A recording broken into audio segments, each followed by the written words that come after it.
اسلامی حوالے سے اور اکثریتی عقیدے یا اہل سنہ والجماعہ کے حوالے سے یہ کتابیں کون سی پڑھی جائیں، تو ظاہر ہے قرآن مجید تو موجود ہے، اور تفسیر اگر کوئی پڑھنا چاہے تو علماء کو تو چاہیے کہ ابن کثیر کو پڑھیں، اور اس سے پہلے پڑھتے بھی ہیں، معالم التنزیل ہے، باقی تفاسیر ہیں، لیکن عوام کا جہاں تک مسئلہ قرآن مجید کو بنیاد بنایا جائے، اور ہر اس مسلم ملک کے سرکاری قومی زبانوں میں عربی زبان کو شامل کیا جائے، اور کم از کم ابتدائی ثانوی جماعتوں میں لازمی قرار دیا جائے، اور اسے ذریعہ تعلیم بھی بنانے کی کوشش کی جائے، تاکہ ہم قرآن مجید کو سمجھنے کے لیے، حدیث کے لیے عربی زبان کی ضرورت ہے۔ اتحاد امت کے لیے 1500 سال کی لاکھوں کتابوں کی تحقیق اور مطالعے اور تدوین کے لیے بھی مخطوطوں کی اس کی ضرورت ہے، تو عربی زبان جو ہے وہ سکھائی جائے، اور قرآن و سنت جو ہے پہلے ان کو بنیاد بنایا جائے، مشکات یا جو بھی معارف الحدیث یا جو بھی اپنے اپنے ملکوں میں اپنے اپنے طریقوں کے مطابق پڑھے۔ پھر اس کے بعد جو سیرت النبی صلی اللہ علیہ وسلم کی کتابیں ہیں اردو میں، سیرت النبی شبلی نعمانی کی پڑھ لیں، اور بھی بہت کتابیں ہیں، قاضی سلیمان منصور پوری کی جو ہے رحمۃ للعالمین، اور بھی بہت کتابیں جو مودودی صاحب نے سیرت سرور عالم لکھی، اور بھی بہت سارے ہمارے اکابر نے کتابیں لکھی ہیں، اور بہت بڑا سرمایہ اردو میں موجود ہے، عربی میں بھی موجود ہے۔ تو سیرت، اور اس کے بعد سیرت الصحابہ، خلفائے راشدین پر کتابیں، اگر آپ اردو میں پڑھنا چاہیں کوئی تو محمد حسین ہیکل کی کتابوں کا ابو بکر ثانی اثنین اور عمر فاروق ترجمہ موجود ہے، عباس عقاد کی بعض کتابوں کا بھی عبقریات جو ہے ترجمہ موجود ہے۔ لیکن اگر آپ ابو بکر صدیق کی سیرت مختصر کتاب ہے مولانا سعید احمد اکبر آبادی کی، اور شبلی نعمانی کی الفاروق جس کا انگریزی ترجمہ عمر دا گریٹ، اور اس کے بعد سعید احمد اکبر آبادی ہی کی سیرت عثمان ذو النورین، مختصر کتاب ہے لیکن بہت اچھی کتاب ہے، اور اس کے علاوہ بھی بہت کتابیں لکھی گئی ہیں۔ سیرت علی مرتضیٰ مولانا محمد نافع، سیرت امیر معاویہ 2 جلدوں میں مولانا محمد نافع، اور بھی بہت ساری کتابیں، اور رحماء بینہم حصہ صدیقی، فاروقی، عثمانی، اور مسئلہ عقبہ نوازی، تو عربی میں بھی اس کی تلخیص آ گئی ہے۔ علماء کو تو ضرور پڑھنا چاہیے، اور پڑھے لکھے لوگوں کو بھی یہ کتابیں جو ہے وہ پڑھنا چاہیے اپنے اپنے ذوق اور اپنی اپنی ضرورت کے مطابق۔ اور پھر انہوں نے لکھا حضرت ابو سفیان اور ان کی اہلیہ، اور سیرت حسنین کریمین، اور اس طرح کی جو کتابیں ہیں اب بہت مل جاتی ہیں، تو ان سے استفادہ کرنا چاہیے۔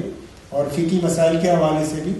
آپ کوئی بہشتی زیور پڑھنا چاہے تو وہ پڑھ لیں مولانا سہیل تھانوی کا، یا جو ہے وہ جدید جو ہے ڈاکٹر عبدالواحد نے مرتب کیا، یا کوئی آسان فقہ پڑھنا چاہے مولانا یوسف اصلاحی، یا اس کا انگریزی ترجمہ ایوری ڈے فقہ، یا حتیٰ کہ کوئی اگر پڑھنا چاہے بہار شریعت ہے، فقہ حنفی ہے سارا بر صغیر میں، اور وہ جو ہے مولانا امجد علی اعظمی یا جو بھی ہیں، تو اپنے اپنے رجحان کے مطابق بے خبر نہیں رہنا چاہیے۔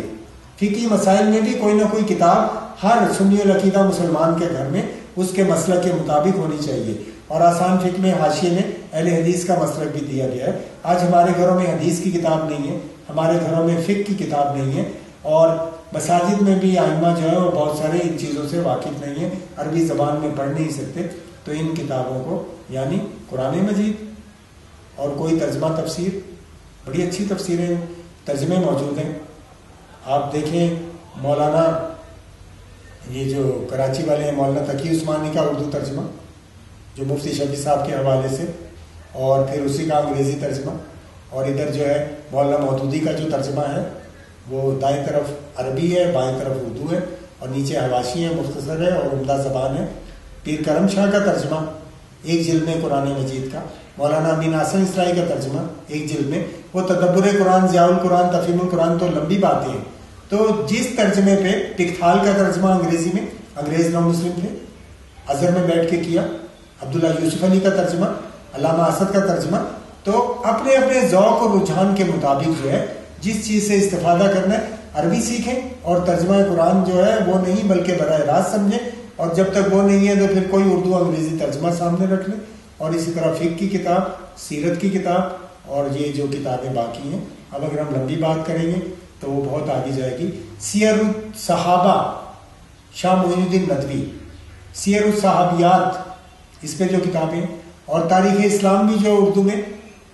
وہ شاہ معین الدین ندوی کی تاریخ اسلام، تاج اکبر نجیب آبادی کی، اور عربی میں تو ظاہر ہے ابن کثیر البدایہ والنہایہ علماء کو پڑھنا چاہیے، اس میں سارا ملخص آ گیا۔ تو یہ بات بھی آخری ذہن میں رکھیں کہ ہر کتاب میں کچھ چیزیں ایسی ملیں گی جو آپ کو عجیب لگیں گی، اور بعض کتابوں میں ایسی چیزیں ملیں گی جو عقائد اہل سنت یا مقام صحابہ کے منافی ہوں گی۔ تو کسی کتاب کو پڑھنے کا یہ مطلب نہیں ہے کہ آپ اس سے 100% اتفاق کریں۔ قرآن و سنت بنیاد ہیں، صحابہ کرام بنیاد ہیں، اور چاہے تاریخ کی کتاب ہو، چاہے سیرت کی کتاب ہو، چاہے ابن ہشام ہو، کوئی ہو، ان کا معیار یہی ہے کہ قرآن و سنت کی بنیاد پر اور صحابہ کرام کے مقام کو ملحوظ رکھتے ہوئے ہم ان کتابوں سے استفادہ کریں، اور جو بات غلط نظر آئے اس کے حواشی اور اس کی بھی تعلیم و تربیت میں ہمیں اس کا جواب جو ہے وہ دینا چاہیے، اور وہ موجود ہے ہر جگہ۔ تو کتابوں کی فہرست تو طویل ہے، مختصر وقت میں اتنی بات ہی کہی جا سکتی ہے۔ میری رائے یہ ہے، اور میرے جیسے بہت سو کی، کہ اگر قرآن مجید کے ترجمے کے ساتھ ایک عربی زبان سکھانے کی کوئی مختصر کتاب، اور علماء اور عوام اگر عربی کا معلم مولانا عبدالستار خان 4 جز میں وہی پڑھ لیں، یہ جو عرب سے کتابیں آ رہی ہیں نا بڑی بڑی عربی سکھانے کی، یہ تو وہ پڑھے گا نا جو وہ عربی جانتا ہوگا۔ تو عربی کا معلم میری رائے میں دارالارشاد کراچی کا چھپا ہوا اور اب جدید بہترین کتاب ہے۔ باقی چھوٹی چھوٹی کتابیں تو ہر کوئی لکھ رہے ہیں، میں نے بھی اس کا خلاصہ کر کے مختصر القواعد العربیہ 96 صفحے میں گرامر اور 24 صفحے میں یہ عربی اردو بول چال، اور نیٹ پہ بھی 2010 میں رکھ دی تھی، اور بے شمار کتابیں ہیں۔ اسی میری کتاب میں بھی بہت سی کتابوں کا حوالہ ہے، دروس بھی ہے، العربیۃ للناشئین بھی ہے، لیکن عربی کا معلم ایک بنیادی کتاب ہے۔ ہفتہ وار مسجدوں میں درس ہو اور طلباء کو ایک ہفتے میں ایک دن عربی سکھائی جائے، اور پھر قرآن مجید اور حدیث میں میری رائے ہے کہ پاکستانیوں کو اور ہندوستانیوں کو اور بر صغیر کے اور باہر کے اردو دانوں کو معارف الحدیث پڑھ لینی چاہیے مولانا محمد منظور نعمانی کی۔ اس سے حجیت حدیث سے لے کے تمام مسائل جو ہیں وہ حل ہو جاتے ہیں۔ اور فقہ میں پاکستانیوں کو، ایک عام پڑھے لکھے کو آسان فقہ مولانا محمد یوسف اسلائی، جن کا ہندوستان کی جماعت اسلامی سے تعلق ہے، لیکن مسائل وہی ہیں فقہ حنفی کے، اور حاشیے میں اہل حدیث کا جہاں اختلاف ہے اور وہ بھی سنت سے ثابت ہے۔ اور انگریزی میں پڑھنا ہو تو ایوری ڈے فقہ، اور جہاں تک مجھے یاد پڑتا ہے معارف الحدیث کا بھی شاید ترجمہ انگریزی ہو چکا ہے۔ تو معارف الحدیث اور آسان فقہ ہر پاکستانی کو، ایک تعلیم یافتہ کو پڑھ لینا چاہیے، اور علماء جو یا متبادل کتاب، اور علماء جو ہے وہ تو خیر، اور عربی زبان سیکھنا بہت ضروری ہے، اس کے بغیر ہماری جہالت دور نہیں ہو سکتی، میری تو یہی رائے ہے۔ ایمان کی کرن، ہدایت کی شمع، رسالت